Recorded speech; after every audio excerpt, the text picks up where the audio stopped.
It's my pleasure to introduce Professor Laura Martin. Laura is at UMBC, which is our sister school right down the road. It's a pity we don't see her more often, but I think this will change and we will see her more often.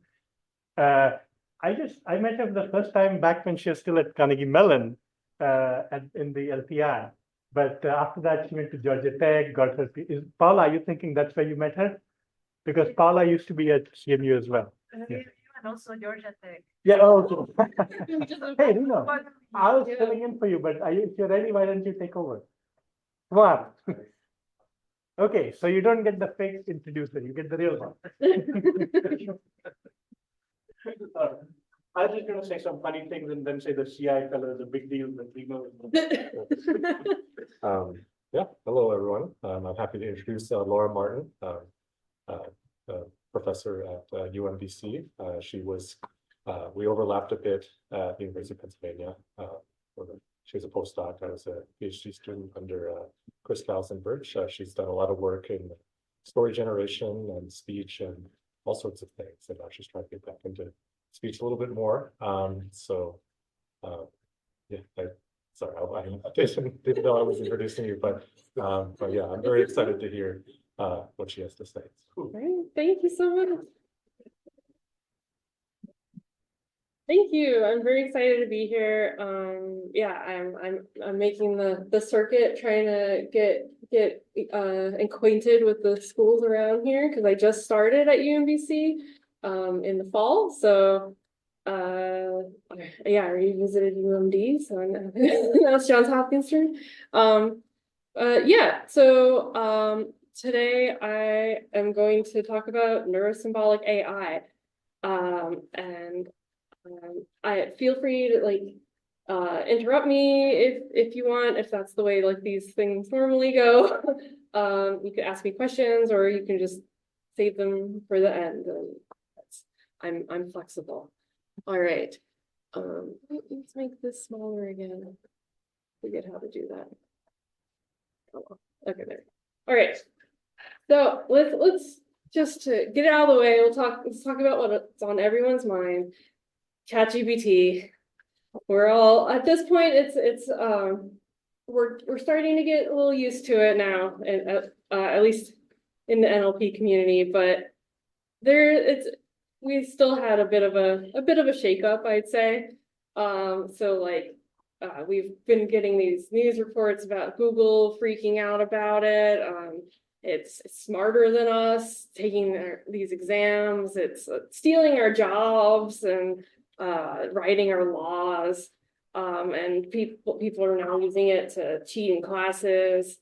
So, I'm sorry, this is from 2006. Even though the threat isn't new, it turns out that actually a lot of the background behind these models is not that new either. So I'm going to give a very high level overview of what the neural language model timeline. So it all started in around 2000 when this paper came out about this neural probabilistic language model. But people weren't really using it a whole lot. It wasn't until the sequence-to-sequence model came out in around 2014. So this enabled people to not just generate the next word of a sentence, but to generate the entire next sentence. It was used a lot in machine translation. So then they added more attention and less recurrence. You got the transformer, and from there you got the advent of BERT and more pre-training and fine-tuning, and kind of change things up a little bit. You add more data and more parameters, and you get GPT-2. You add more data and more parameters, and you get GPT-3. And also code LLMs became a thing, like Codex, rest in peace. And then you add in RL, so reinforcement learning from human feedback, and you get ChatGPT. And then the timeline gets a little weird because if you're following OpenAI, then they're very opaque, and who knows what's in You mean GPT. they're not very open? Yeah, yes, Okay, yes. they are not very Yeah, open. they're not as open as they say they are. So who knows what's in GPT-4. But so I actually I got started around here. And so I got to experience this whole train ride for the most part. And so well, what did these models look like back then? Well, so back then I was just getting started in story generation, and I was using these sequence models to generate stories. And the way we used to do it back in the day is we would have data sets, and we would train the model from scratch. And so I had a data set of science fiction plots. So like if I had a sentence like R2-D2 carrying some drinks on a tray strapped to his back, passes Yoda, who uses his force powers to hog the drinks, what I expect and what was the original like next sentence of the story was Obi-Wan and Anakin are drinking happily when Chewbacca takes a Polaroid picture of Anakin and Obi-Wan. But what I end up getting instead is, Ken, this block gives him the advantage to person around with a large stick of cheese. So it's Actually, I enjoyed that one better. yeah, it's a little more, yeah, so it's a little more interesting, a little less coherent. So but yeah, you can kind of see where it was making some connections. It's like, okay, you're talking about drinks, so like maybe some cheese can go with your drinks. So let's take a step back, and I don't know how many of you are that familiar with a natural language processing language model. So what is a language model? So in when you have a language model, you have a history of words with some input tokens, and you feed it through the model. It gives you a probability distribution. So say I put in I am so, if then it gives me this distribution, says, okay, well, sorry is 20% likely to come next, and then excited is like 15% likely to come next, and so on. And then the model pulls from this distribution randomly, and it chose excited. So then it continued the sentence. Well, okay, so what isn't a language model? Well, because it is likelihoods, that means it's not cause and effect. And this is important because what is probable might not be possible. So let me give you kind of an example of this. So right when GPT-3 came out, I was playing around with it, trying to get it to tell stories because that's what I do. I had this input sentence, the hungry dog licked her lips as she watched her owner eat. Okay, and it's like, tell me the rest of the story. So it said, you've been a good girl, he told her. I think you deserve a reward. Once she was done, she jumped back on the couch and waited patiently. Her owner took a piece of steak out of the fridge and gave it to her. Thank you, he said. I'm glad you're my dog. She wagged her tail and ate the steak. If you're good, you can have a treat later, he said. But for now, you have to sleep. I have a long day tomorrow. She nodded and lay down on the floor. Her owner got up, turned off the lights, and lay down on the bed. Okay, so first, right off the bat, we can tell that this is significantly better than the block of cheese days. Like it from first glance, it seems like yeah, you did a good job. But there are some errors in here. So for instance, when it says once she was done, what does this refer to? Is she done like licking her lips? That doesn't quite make sense. Or she didn't get the reward yet, so it can't refer to that. And then it says later on, like you're good. If you're good, you can have a treat later. So it already forgot that he gave her a whole steak, or a whole piece of steak. And so it even within this short story, it's losing track, and it's lacking common sense. So I mean, it's maybe like you can have dogs nod in fiction and stuff, but I didn't explicitly mention that this was a fictional scenario where dogs can be anthropomorphized, and so presumably dogs wouldn't be able to nod. So it's not perfect, but you're saying, okay, Lara, but ChatGPT solves all these problems, right? Well, not exactly. I was I guess like a year ago now. I was telling a story with ChatGPT. I was taking turns, and I even gave it the prompt. Like I was telling it, we're gonna tell a story together. And so after a few turns into the story, I say, I'm continuing the story and saying, the giant squirrel, whose name was Flock, decided to plan a heist and gathered their top 5 compatriots. And so it said, Flock was determined to get his paws on the delicious treats at the Hendrix garbage can. In the Hendrix garbage can, he rallied his bravest and most cunning fellow squirrels, and together they came up with the plan to sneak into the Hendrix backyard and raid the trash at night. At first glance, you're like, oh yeah, that's pretty good actually. But I actually said earlier on in the story that the squirrel was spying on the Hendrix garbage can. So it's not even providing any new information. It's just kind of fleshing things out. So yeah, it's basically just rephrasing me. And it's getting the pronoun wrong. I specifically said that I used their for their top 5 compatriots for Flock, and it's convinced to use he. And so I continue on. I say, Flock called the Hendricks away to a parent-teacher conference and told their top locksmith R to unlock the gate once the Hendrick family got into their van. And it is continuing to rephrase me and says Flock knew that the Hendricks were going to have a parent-teacher conference at the school that evening, so he came up with a clever plan. He went to the Hendricks door and informed them of an urgent parent-teacher conference that they had to attend. As soon as they left, Flock signaled R to unlock the gate, and the team of squirrels rushed into the backyard to raid the trash. So now it's starting to get inconsistent. It's not sure if the squirrel told the Hendricks about the parent-teacher conference or if they already knew about the parent-teacher conference. It's getting confused. So what does this mean?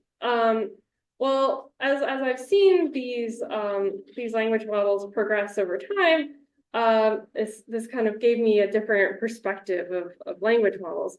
So you can think of it as a tug of war between coherence and originality.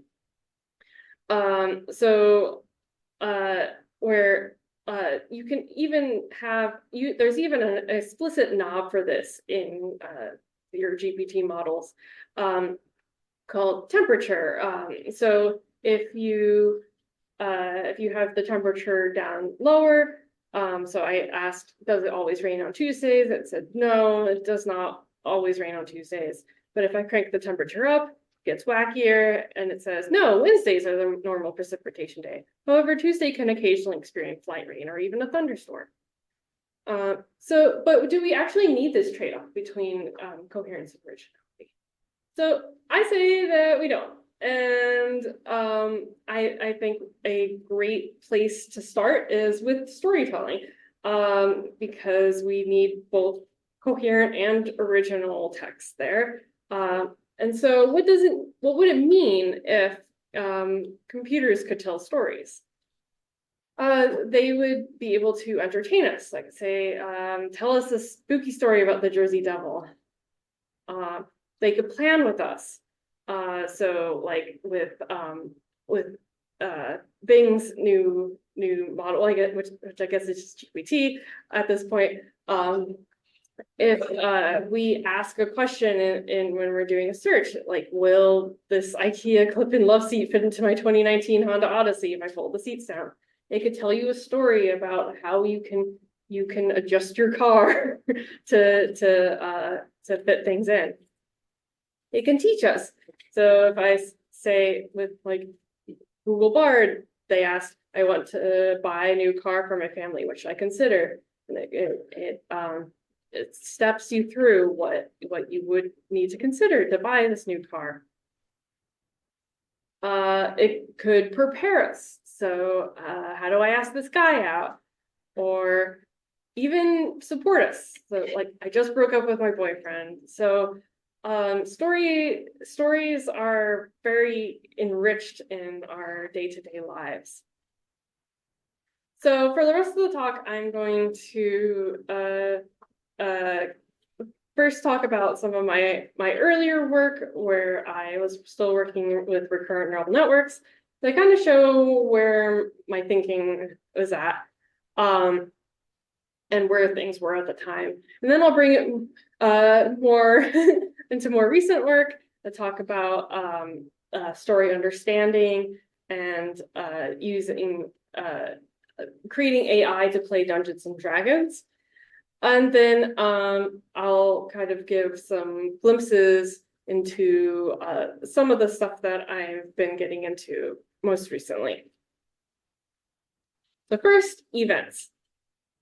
So going back to this like definition of a language model, this tug of war between coherence and originality, I noticed that this was a problem pretty early on. So like with my block of cheese example, I realized that part of the reason why we were getting sentences like this is because it would only see sentences like this once in the entire data set. Because when people write, they like to be unique with their writings. So what I did was, because of the sparsity, I separated the semantics, the meaning from the syntax, the grammar, and this created more overlap in the data. And I did this by creating an event representation. So I took the juicy bits out of the sentence, the subject, verb, direct object, modifier, and so if I had a sentence, Yoda uses the force to take apart the platform, I can extract the event Yoda use force empty parameter.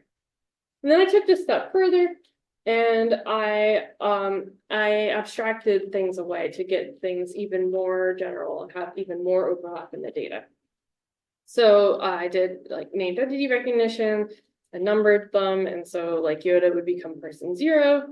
I looked the verbs up in VerbNet, so it would be use 105, and then I looked the nouns up in WordNet, which is a hierarchical dictionary, and then I took like its grandparent. Yeah. Can I just make a comment for the younger people here? Sure. Because this even looks weird to me. But 6 years ago, this was like normal in NLP.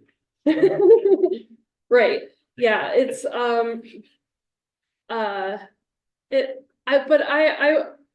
yeah, it's a way of simplifying sentences so that we can get the language models to just understand the basics of what we were trying to convey.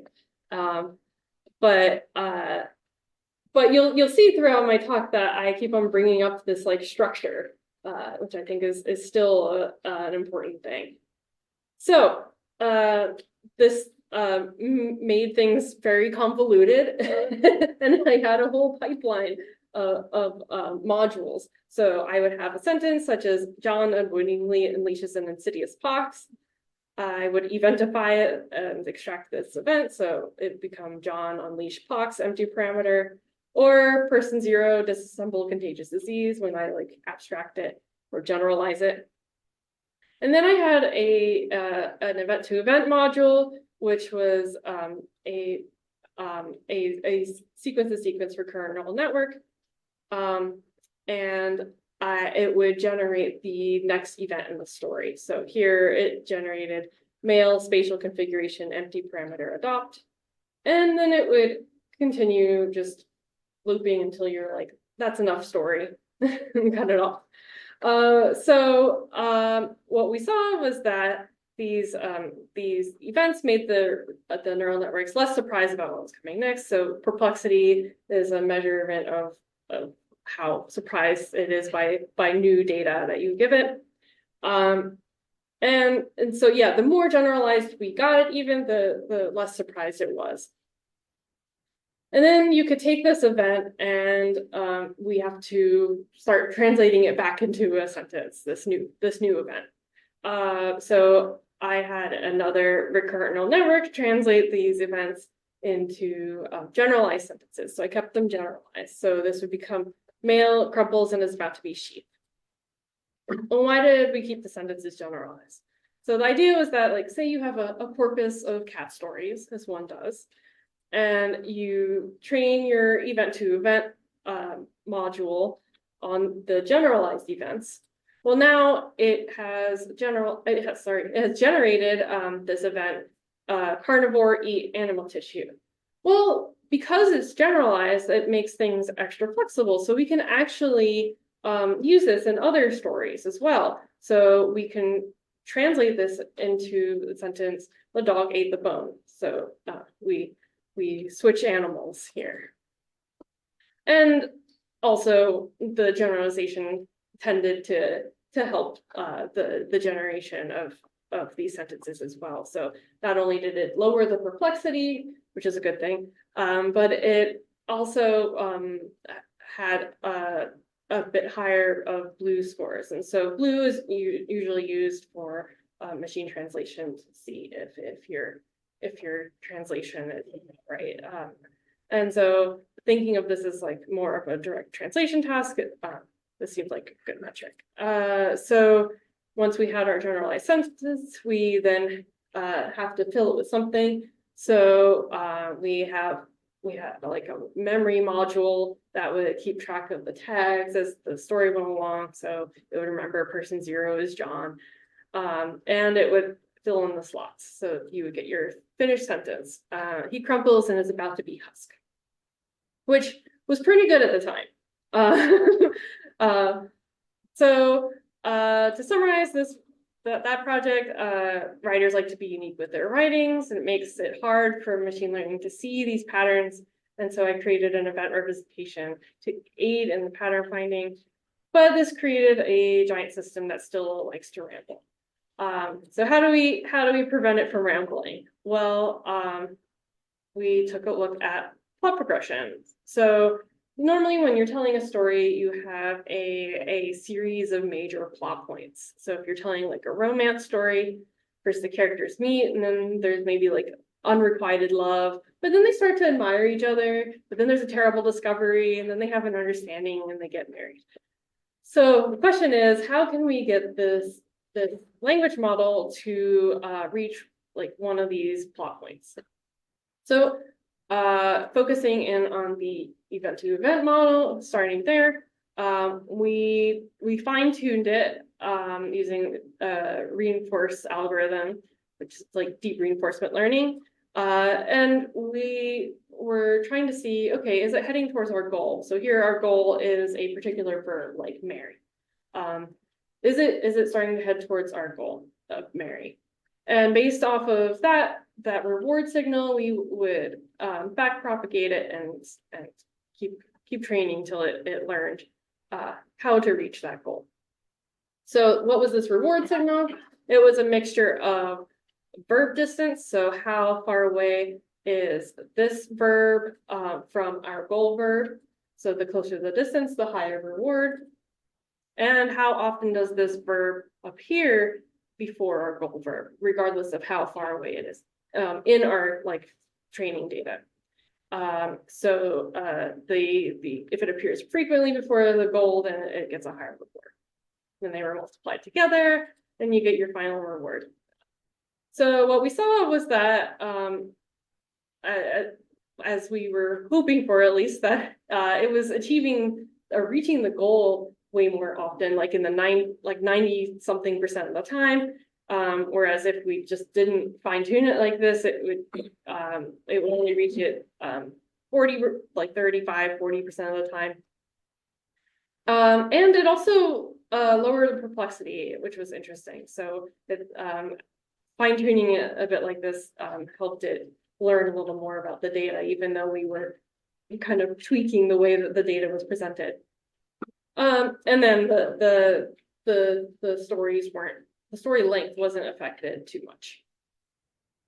Okay, well, those are numbers, but are the stories actually any good? So we got a whole bunch of people to rate these stories on some Likert scales, comparing this DRL model to just the baseline seek-to-seek, and then actually the human written stories. So this is the gold standard, on a bunch of different statements. But I'd like to mostly focus on these three, which I think really capture coherence more.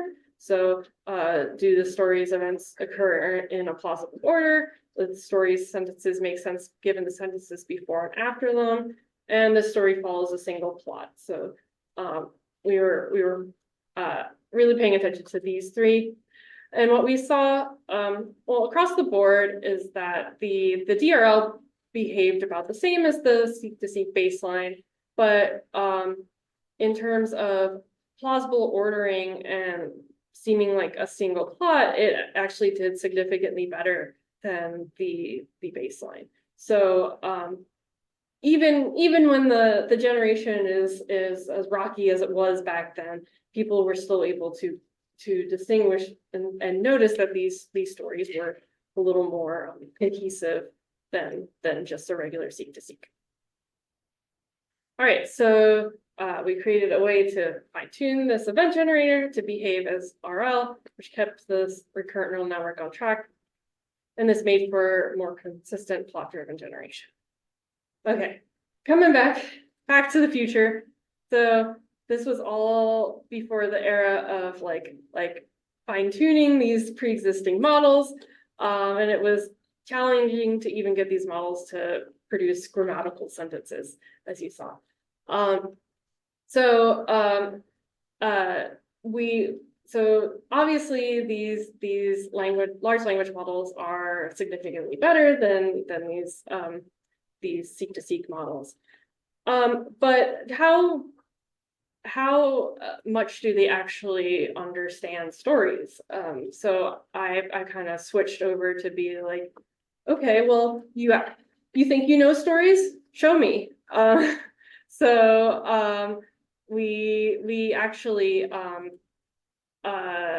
went to chain of thought prompting ideas. So if you're not familiar with chain of thought prompting, it's this idea where like you have some kind of question or prompt that you're giving the model, and it tends to perform better if you get it to show its work. So if it can kind of reason through the answer, it tends to get the answer correct more often.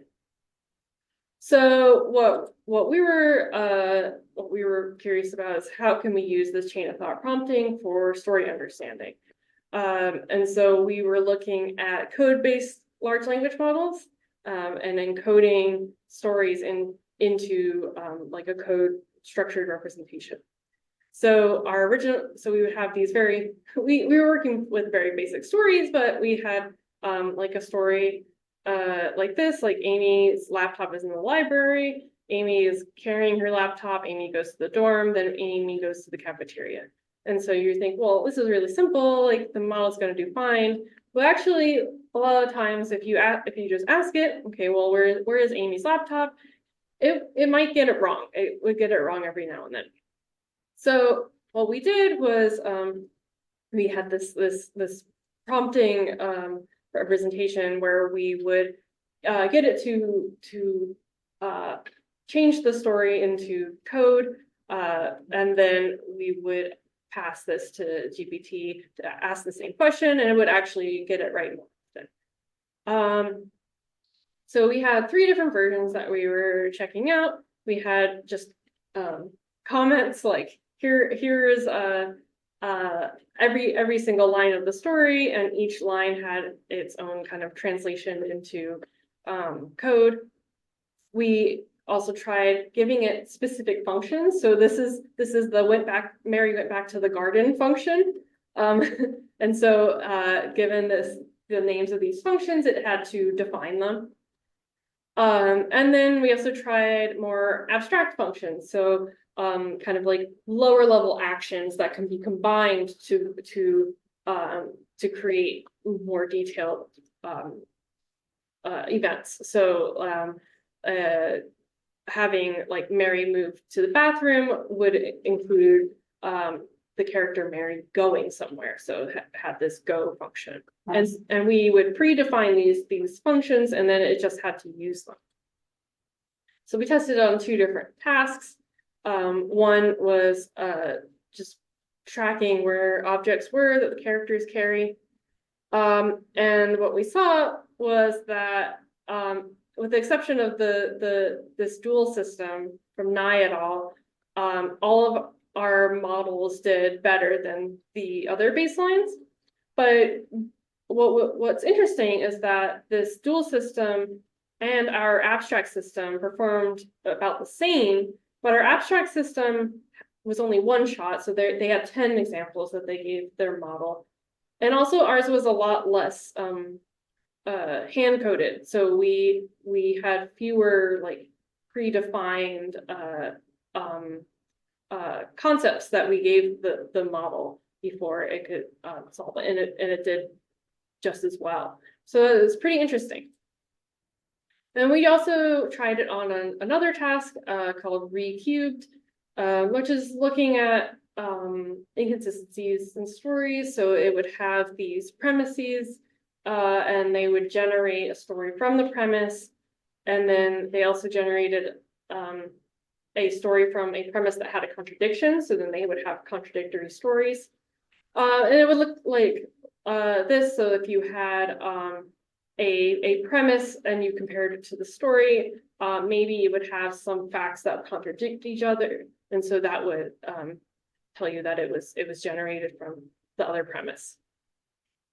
So at this time, we were just comparing it to the original author's example baselines. And we saw that, well, this time we didn't have a 100% model to compare to, but all of our models did better than all of their baselines. But what was interesting is that our abstract model actually did the worst. And we were just like really hoping, or not hoping, but expecting that model would be the best in both tasks. But we think it didn't do as well because by making these abstract functions of like set age for like comparing ages and things, actually overcomplicated the problem, and so it performed worse. So what we saw was that by breaking things down into multiple steps and doing this structured chain of thought prompting, it actually outperformed regular chain of thought prompting with just using language, natural language. So and that these prompting systems that are, if they're structured in just the right way, they could even perform at the same level as a highly engineered system. Okay, so now that we have a better understanding of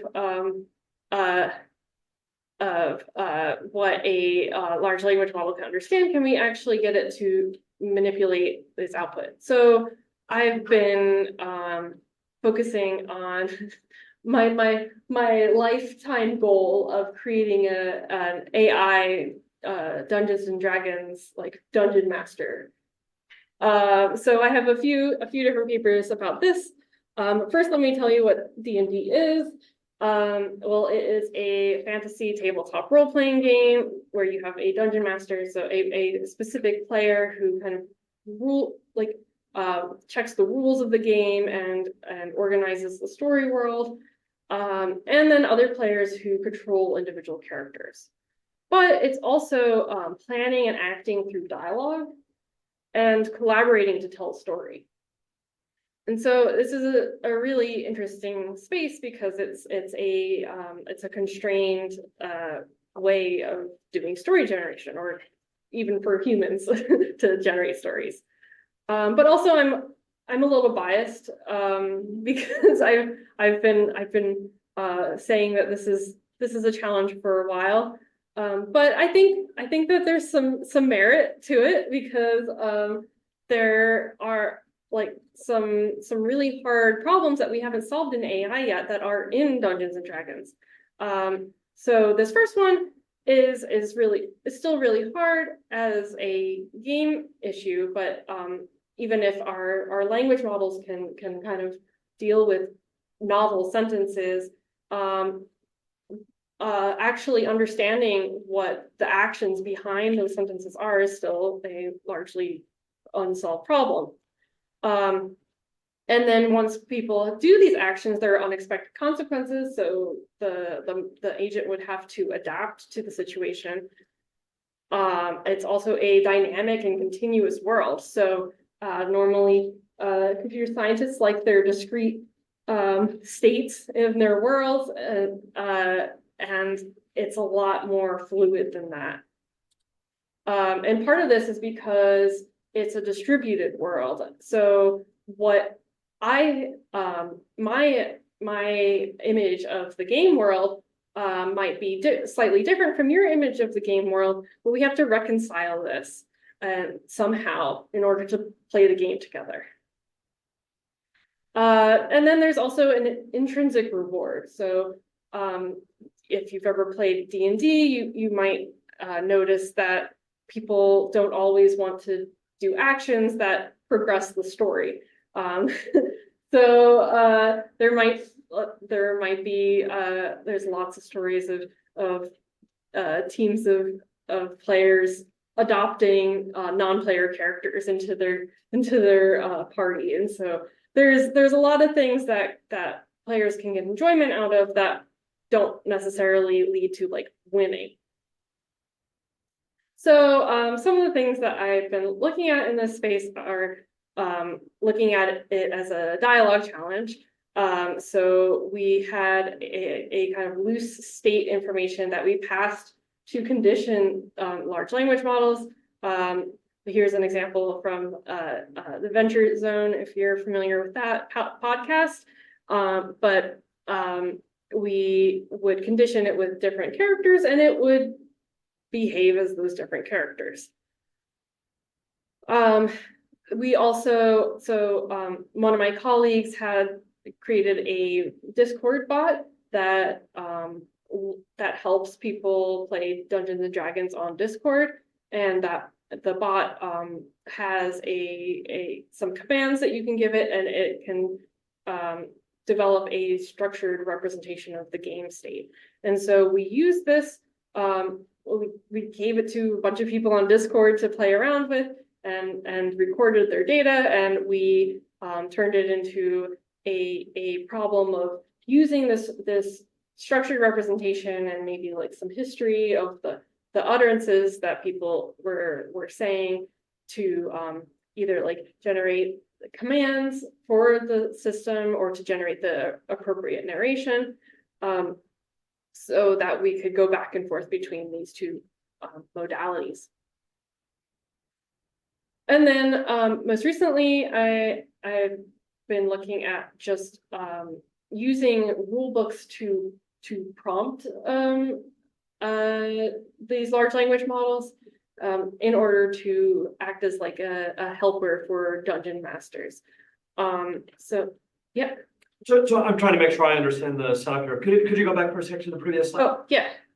So it looks to me like what you're saying is there's a structured representation of the game, and you're showing an example on the left, and you want to convert that to some nice kind of narration that will be more entertaining, and you're showing an example on the right, although in this case, the example on the right happens to be from a different game than the example on the left. Yeah, the picture from the example on the left is just from the bot's website, so it's just right. We're not supposed to be mapping the stuff on the left to the stuff on the right, but it will be something like the stuff on the left. Yes. Would produce the stuff on the right. Right. So like the command here is what you would give the agent, and it would produce this kind of output. So like if you use the great axe as an action, it will do the dice rolls and the subtract the health points from the enemies and do all that to keep track of the game state. So if I understand right, the red arrow is translating from a formal representation in natural language, and the black arrow at the top, right, is translating from a natural language representation of an action back to a formal representation of a command. I don't. My arrow here isn't as literal as that. It's more it's more like this is the bot. This is what we did with the bot. So it's not. It's so the commands and the output of the bot are also like in here. So like this game state comes from the bot. This game command is what we would pass to the bot. This is just what the bot looks like when people are using it. I'm just trying to make sure I understand that you have to translate in both directions, from formal language to natural language. Right. Which, and from natural language, as shown in the upper right, back to a formal language command. Yeah, and so those are your two problems, and you're also doing them, I guess, on the next slide? No, actually the next slide is very different. But this one, so there's actually a workshop paper that came before this that did more of that translation directly, like command to natural language to command. This was a little more like including, because we created a whole data set for this. We were using we were extracting the game state information, and we were looking at the paired utterances with the the commands, and using that to generate. So like these are like the two different tasks. It was like the utterance and the current game state, which is kind of like the history, but in the structured representation. And this we would try to see, okay, can you generate what command they might have done? And then the other task that we did was given the dialogue history and the game state, so both kind of like histories, can you describe what a GM might say or another player might say as the narration for this current state? Got it. Okay, I think I understand why I was confused. Yeah, I was thinking that there would also be something where a player would type in a command, like I swing at the wolf with my axe. Right. So actually, all of this. Well, I don't think the game state information, but the utterance and the game command are all typed by the players. So the players are putting in the command, so we get that information. Okay. Yeah. Okay, so it is that. Yeah, it's just the game state is automatically generated. And this data set is available if you want to play around with it. So for this work, there was no structured, no explicit structured information except for what is like normally available to people who are DMing games. So that's like rule books, like what did they call it? Like the encounter tables, and things that have structured information but are not necessarily explicit about it, and using that to help dungeon masters like both guide their encounters, so like these combats, or to plan their next session that they're running. And so this was a way more, I actually don't have results in these slides, but this was a way more a qualitative study. We were looking at how people might want to use large language models as helpers for DMing. Okay, so where are we now? So going back to this tug of war between coherence and originality, you can kind of think of like RNNs on the one extreme of like very original, so like the block of cheese is interesting, so maybe we want some of that. But then on the other hand, these large language models are way more coherent, and so how can we bridge this gap? Because these recurrent neural networks have trouble being fluent and having any memory, and the large language models have trouble being interesting and not plagiarizing.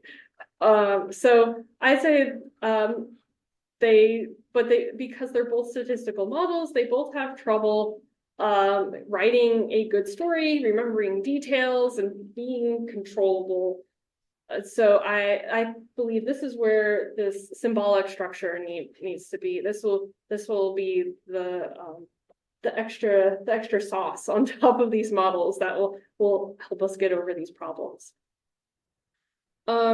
So I just have like some like quick slides about some of the stuff I'm doing now. I don't know if how am I doing on time? 10 more minutes. 10 minutes. Okay, so that's pretty good. All right, so first, one of the things I started working on during my postdoc was working on AAC. So what is AAC? Augmentative and alternative communication is what the acronym stands for. And it's a way of people communicating when they can't speak orally. So you can think of like what Stephen Hawking used. But it can also be something really low tech, like what's called a letterboard. It's literally just an alphabet on that's laminated, and people spell things out by pointing at the letters. Or it could be somewhere in between, like a set of buttons. Who uses AAC? Well, I don't think that's as important as a question, because as you could see on the previous slide, like dogs can use AAC. So I think a more pertinent question is who's studied using AAC? And usually it is people with physical disabilities and autistic children. And the spoiler, autistic children grow up and they become adults, and they use AAC as well. And they're also a especially interesting group, because a lot of these autistic adults are coming into these technologies after they've been forcing speech like most of their lives. So they already know how to talk. They know what language is and how to produce words. They don't need to learn vocabulary as they're using these tools. So it's a very different use case. So I ran a semi-structured interviews with 12 autistic adults, and I asked them a bunch of different questions. I encouraged them to use AAC during the interviews so I could see how they were using it. And here's an example of someone who was actually sharing their screen with me while they did the interview. Yeah. So these were all adults who used AAC as children. They were no, they were all adults who use AAC. Some used them during their childhood. Some picked them up like their 20s, 30s, so on. And they found it useful in their 20s and 30s. Why? Because forcing speech hurts them mentally and physically. Thank you. Yeah. So this is an example of an app called Proloquo. It's a very popular app that people use. And so what you could see is that there's actually in this app there's different tabs that correspond to different like categories of words. There's also and then there's like actual like folders of words over here. And then this is like right now it's kind of like conjunctions, I guess, but the words over here kind of change depending on what you type. So it's like next word prediction. And then there's a column over here that pops up that actually I have, yeah, here. There's a column over here that pops up that gives you different like word forms of that. So here's an example of like when this tab is selected, the interface will change to show you all the words. Did you have a question or? Yeah, I was just remembering that I had something like this before, probably more than 2 years ago. Yeah, and what was interesting is that for autistic kids, sometimes they don't want to say I mean, they don't refer to themselves or to the people, they just refer to the action. So I was just wondering, how do you deal with that? So these were people who were used to talking to allistic people their whole lives, non-autistic people. Okay.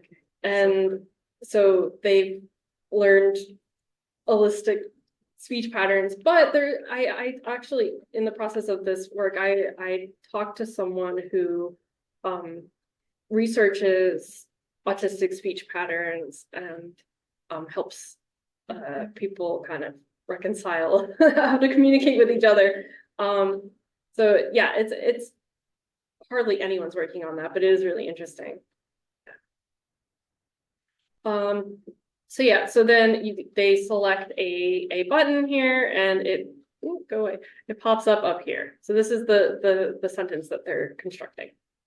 And then when they're done, they press this, and it plays a synthesized speech. So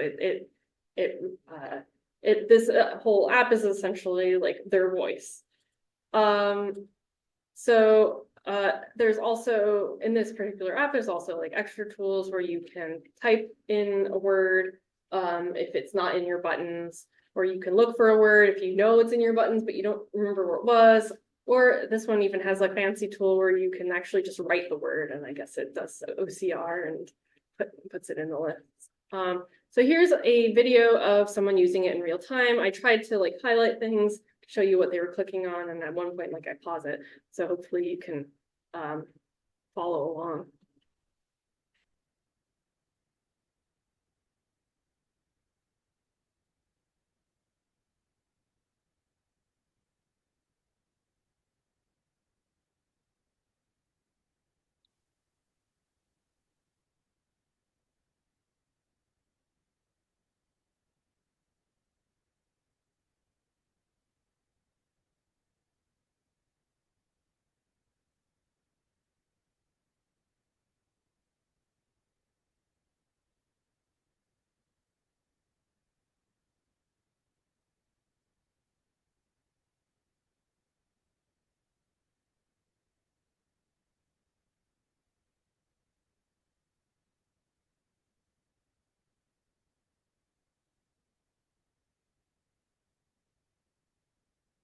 Sometimes people have trouble understanding the voice, and sometimes people are impatient at how long it takes me to write.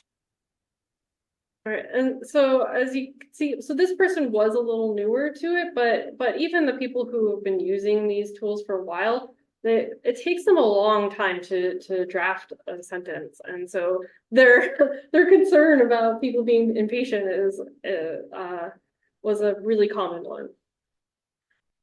So I also asked them question in addition to like my more open-ended questions, like tell me about a situation where you wanted to use AAC but you couldn't because of the type of social situation.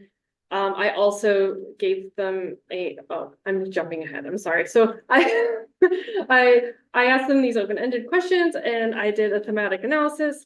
I actually just finished all this recently, so I'm hoping to put this on archive and then submit it to assets. But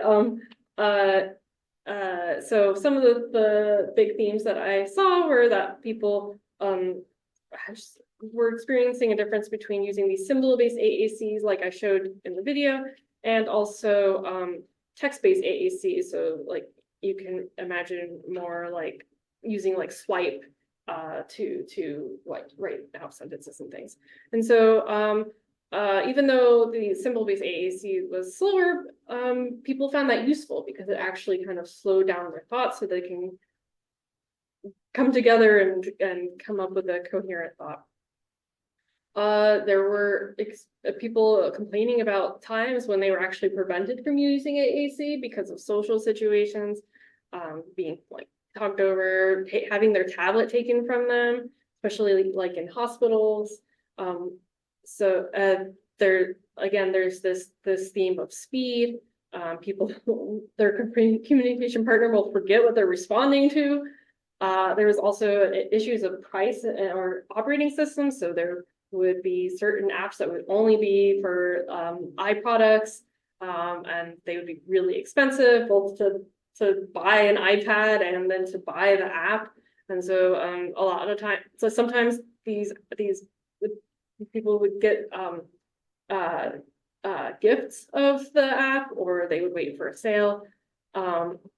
They also really wanted them to be customizable because it is part of their identity and their personality. And so they wanted these apps to reflect that as much as possible. And another thing that I didn't expect was that there was a lot of people who had trouble identifying the voices that were available. So they either thought everyone who uses AAC has the same voice, or they were trans or non-binary, and they felt that the voice didn't reflect how they feel. So and I also asked them questions about privacy to see, like, okay, well, what if we had tools like this? Would you be willing to have some kind of like automatic personalization or logging or word prediction? And people don't really want automated logging of their conversations, which makes sense because who knows who can have access to that. So some of the things that I've been working on lately is taking these ideas and updating some apps. So this is another app called Cough Drop. One of the things that we've been playing around with is using large language models to generate multiple words from a certain category, so that they can kind of bulk add buttons all at once. So yeah, I got to see how these tools were lacking, especially from an NLP perspective, and I feel like hopefully autistic adults can get heard a little bit more, and I'm trying to develop a prototype from feedback, and then I will test that prototype. So just really quick, this is a work in progress. So coming from inspired by the AAC stuff, I'm working on some trans text-to-speech. There's actually a lot of autistic people who are trans. There's just a big overlap between these communities. And a lot of the AACs currently focus on children's voices, and because children use these apps, they're made for children, and so the children's voices tend to be the most developed. But people want to sound like themselves, whatever that may be, whether it's just not sounding like someone else, or maybe that's not even the voice they can produce. So trans feminine folks a lot of times will have just a lot of dysphoria with their voice, and they can't. And it takes a lot of effort to make it sound more feminine. And so even if they force speech to record their own customized voice, they might not want to sound like that. So there's a lot of interesting questions here, and I've worked with some like accent stuff before that I think can be related, but I could talk about that if you meet with me or something. But yeah, so to summarize, I've done a lot of neurosymbolic story generation, including some of the things I've talked about today. And I've started to get into story understanding. So I've worked on like more like structured representations, and also just understanding social media narratives. And then I also do human communication work. So how can it's like computer mediated human communication. And then this Dungeons and Dragons work kind of spans this human communication, neurosymbolic stuff. All right, so that's all I have. Thank you so much for your attention. And are there any questions? Yeah.